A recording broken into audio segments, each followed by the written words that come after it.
आज के हमारे इस वीडियो का topic what is search protection device, मतलब कि सर्च प्रोटेक्शन डिवाइस क्या होता है। दोस्तों इस वीडियो के अंदर हम एसपीडी क्या होता है और साथ साथ इसका उपयोग कहाँ किया जाता है वह भी जानेंगे। दोस्तों एसपीडी की फुल फॉर्म जो होती है वो यही होती है, सर्च प्रोटेक्शन डिवाइस। तो कभी कोई आपको एसपीडी बोले या फिर ये वर्ड बोले तो यह दोनों एक ही चीज होती है। इसके अलावा दोस्तों कहीं कहीं पर इसे सर्च प्रोटेक्शन की जगह सर्च प्रोटेक्टर भी कहा जाता है। तो आपको इस बात का ध्यान रखना, कहीं पे भी अगर सर्च का नाम आ रहा है तो वहां पे जो भी चीज है वो सारी की सारी एक ही है और ये सभी एक ही तरीके से काम करती है। तो आज के इस वीडियो में हम इसी के ऊपर बात करेंगे, तो वीडियो को स्टार्ट कर लेते हैं। दोस्तों सबसे पहले मैं आपको यह बता दूं कि आखिर सर्च प्रोटेक्शन डिवाइस होता क्या है। तो हम सभी को पता है, जैसे कि हम सभी घर में हमारे एमसीबी का उपयोग करते हैं, इसके अलावा हमारे घर में फ्यूज का उपयोग करते हैं। तो यह सभी हमारे इलेक्ट्रिकल के जितने भी उपकरण होते हैं उन सभी को प्रोटेक्शन देते हैं। और दोस्तों इसी तरह एसपीडी जो होता है ये भी हमारे इलेक्ट्रिकल के उपकरण को प्रोटेक्शन देता है। अब एसपीडी किस समय प्रोटेक्शन देता है, और साथ साथ एक और कंफ्यूजन ये भी होता है कि अगर मैं एसपीडी लगाता हूं तो क्या मेरे को एमसीबी लगाने की जरूरत है या नहीं। तो दोस्तों इसका जवाब तो पहले ही सुन लीजिए कि अगर आपने घर पे एसपीडी लगाया है तो भी आपको एमसीबी जरूर से लगाना है, और अगर आपने एमसीबी को लगाया है तो भी अगर आपको रिक्वायरमेंट है तो आप एसपीडी को जरूर लगाएं। अब दोस्तों इसके अलावा मैं आपको सिर्फ 1 मिनट के अंदर यह भी समझा लेता हूं कि आखिर एसपीडी मतलब सर्च प्रोटेक्शन डिवाइस की जरूरत कहां पड़ती है, क्या हमें यह लगाना चाहिए या नहीं लगाना चाहिए। तो दोस्तों देखिए एसपीडी जो होता है वो एसपीडी हमको अनवांटेड जो भी करंट होता है, वोल्टेज होता है, उन सभी से प्रोटेक्शन देने का काम करता है। यहाँ पे अनवांटेड वोल्टेज या फिर करंट से मेरा मतलब क्या है, तो ऐसा करंट और ऐसा वोल्टेज जो कि हमारे उपकरण को नहीं चाहिए। जैसे कि मैं यहाँ पे उदाहरण के तौर पे मैं मान लेता हूँ कि मेरे पास में एक बल्ब है और ये जो बल्ब है इस बल्ब को सिर्फ 230 वोल्टेज चाहिए इसको चलने के लिए, और साथ साथ इसको सिर्फ 1 एम्पियर ही चाहिए चलने के लिए। लेकिन दोस्तों किसी भी कारणवश अगर मेरे इस बल्ब को वोल्टेज 220 की जगह अगर मेरे यहाँ पे वोल्टेज 500 मिल जाए, और अगर ये मेरा जो 1 एम्पियर है इस 1 एम्पियर के करंट की बजाय अगर मैं इसको 2 एम्पियर या 5 एम्पियर करंट दे दूंगा तो क्या होगा, ये मेरा बल्ब खराब हो जाएगा। तो दोस्तों इसी तरह हमारे इलेक्ट्रिकल के जितने भी उपकरण होते हैं उनकी एक लिमिट होती है कि उन पे हमारा कितना करंट जाना चाहिए और कितना वोल्टेज जाना चाहिए, और ये लिमिट कितनी है वो आपको उन्हीं उपकरण की नेम प्लेट पर आसानी से देखने को मिल जाएगी। और दोस्तों यह जो लिमिट होती है, इन लिमिट का ध्यान हमको ज्यादातर हमारे जो इलेक्ट्रॉनिक के उपकरण होते हैं उनके अंदर हमको विशेषकर ध्यान रखना पड़ता है,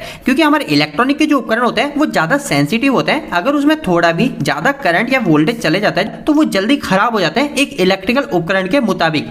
दोस्तों इसके बाद में हम यह कैसे जाने कि हमारे घर पे हमको एसपीडी प्रोटेक्शन डिवाइस की जरूरत है या नहीं है। तो दोस्तों इसका सिंपल सा उदाहरण मैं आपको बता देता हूं।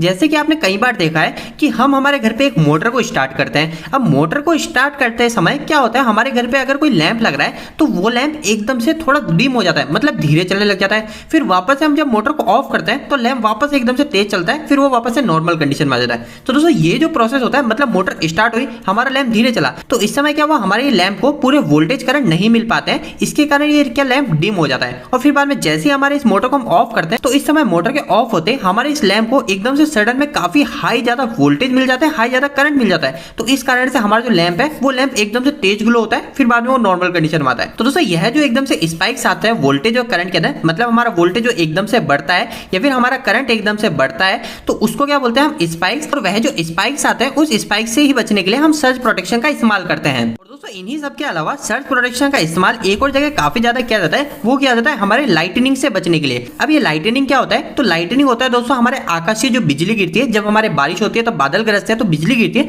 तो जब वो बिजली हमारे घर की छत पे गिरेगी तो हमारे घर की छत से जितने भी वायरिंग अटैच है तो वो सारी वायरिंग जलने की भी आशंका होती है। तो अगर हमने वहां पे सर्च प्रोटेक्शन को लगा रखा होगा तो उस समय सर्च प्रोटेक्शन क्या करेगी, जो भी हमारी आकाशीय बिजली है उस आकाशीय बिजली में जितना भी करंट और वोल्टेज एक्ट है उन सभी वोल्टेज और करंट को वो हमारे ग्राउंड कर देता है। तो दोस्तों यही चीज हमारा सर्च प्रोटेक्शन करता है। सर्च प्रोटेक्शन का काम काफी ज्यादा सिंपल होता है। जैसे कि हमारे घर पे 230 वोल्टेज चाहिए हमको, तो हम क्या करेंगे, अगर ये हमने बीच में सर्च प्रोटेक्शन को लगा दिया है कुछ इस प्रकार के, तो जब भी हमारे 230 वोल्टेज के ऊपर जैसे अगर 500 वोल्टेज आ रहे हैं तो इस समय हमारा एसपीडी 230 वोल्टेज के ऊपर जितने भी वोल्टेज आ रहे हैं उन सभी वोल्टेज को वो ग्राउंड कर देगा। और सेम इसी तरह हमारे करंट के भी केस में होता है। अगर हमारे इलेक्ट्रिकल वायर में करंट ज्यादा ही फ्लो हो जाती है तो उस समय ये करंट को भी हमारे ग्राउंड में भेज देता है।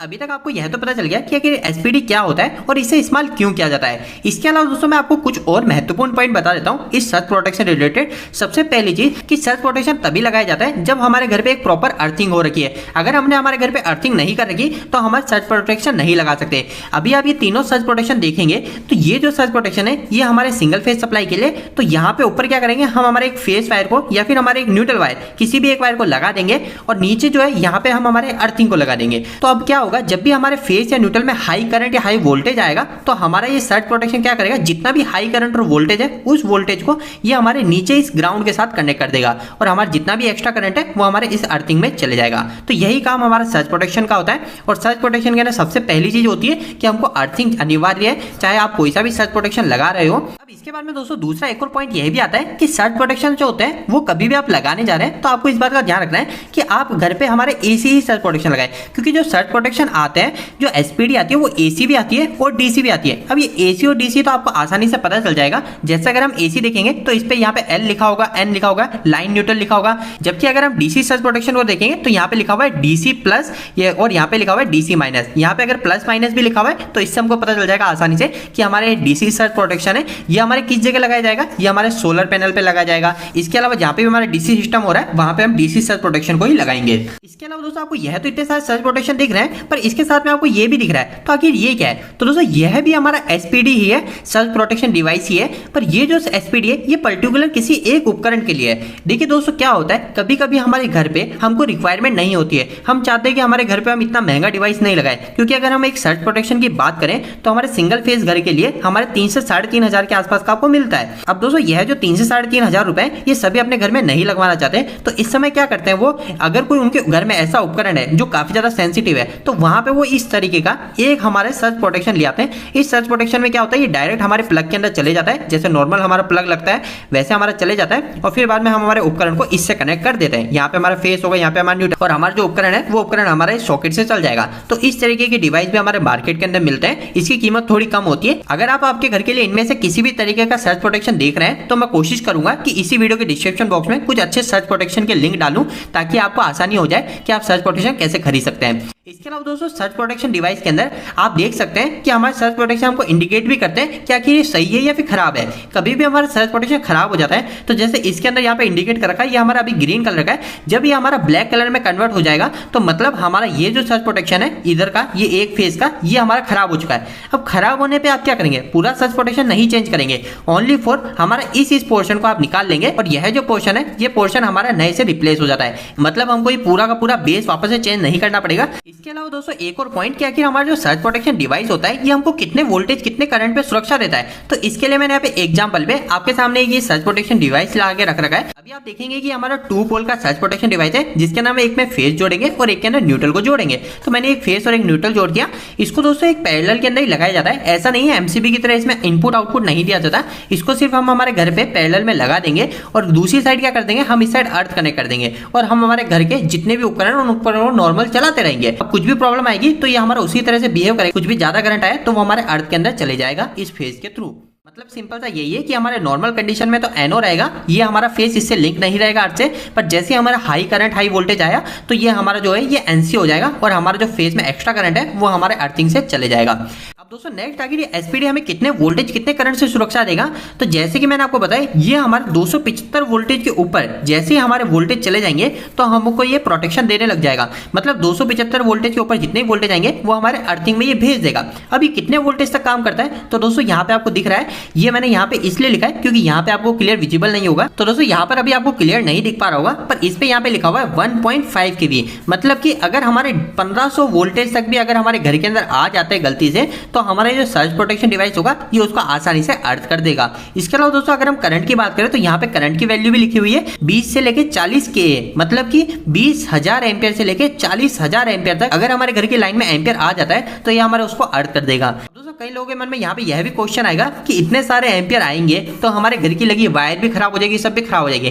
पर दोस्तों यह जो प्रॉब्लम आती है ना, ये बिल्कुल सडन टाइम के लिए आती है, मतलब ये मिली सेकंड के अंदर होती है। तो ये जो मिली सेकंड होता है, इस मिली सेकंड के अंदर हमारे जो वायर होते हैं सब इन चीजों को झेल लेते हैं। पर हमारे जो उपकरण है, जैसे हमारे जो कोई सेंसिटिव उपकरण है, वो हमारे उपकरण जरूर खराब हो जाते हैं। तो इसी चीज से बचने के लिए हम सर्ज प्रोटेक्शन डिवाइस का इस्तेमाल करते हैं। दोस्तों इस वीडियो को खत्म करते करते एक और आखिरी पॉइंट, कई लोगों के मन में यह भी कंफ्यूजन होता है कि हमारा जो सर्ज प्रोटेक्शन डिवाइस होता है, ये हमारा एक तरह का स्टेबलाइजर की तरह काम करता है। पर दोस्तों ऐसा बिल्कुल भी नहीं है, ये हमारा कोई स्टेबलाइजर नहीं है। स्टेबलाइजर का काम अलग होता है। स्टेबलाइजर का काम होता है कि अगर हमारे घर पे 130 वोल्टेज आ रहे हैं या फिर हमारे 280 वोल्टेज आ रहे हैं, तो इन जो वोल्टेज में वेरिएशन है, इसको हमारे वो एक जगह फिक्स करके जैसे 220 वोल्टेज पे हमें देता रहेगा। पर हमारा जो सर्ज प्रोटेक्शन डिवाइस है, ये सर्ज प्रोटेक्शन डिवाइस बिल्कुल अलग है स्टेबलाइजर से। यह हमको अनवांटेड वोल्टेज और अनवांटेड करंट से सुरक्षा देता है। तो दोस्तों उम्मीद है कि आज के इस वीडियो के माध्यम से आपको कुछ बेहतर जानकारी मिली होगी। दोस्तों अगर आप इसी तरीके की नॉलेज और भी हिंदी में लेना चाहते हो तो आप हमारी वेबसाइट पे जाके जुड़ सकते हैं, जिसका नाम है www.engineeringdost.com। दोस्तों आपको यह वीडियो कैसा लगा, इस वीडियो को लाइक करके जरूर बताएं। अगर आपका कोई भी सवाल इस वीडियो के प्रति इलेक्ट्रिकल से जुड़ा है तो आप मुझे नीचे कमेंट बॉक्स में कमेंट करके पूछ सकते हैं। इलेक्ट्रिकल की वीडियो अगर आप हिंदी में देखना पसंद करते हैं, आज हमारे चैनल को सब्सक्राइब कर लीजिए। आज के लिए इतना ही, धन्यवाद।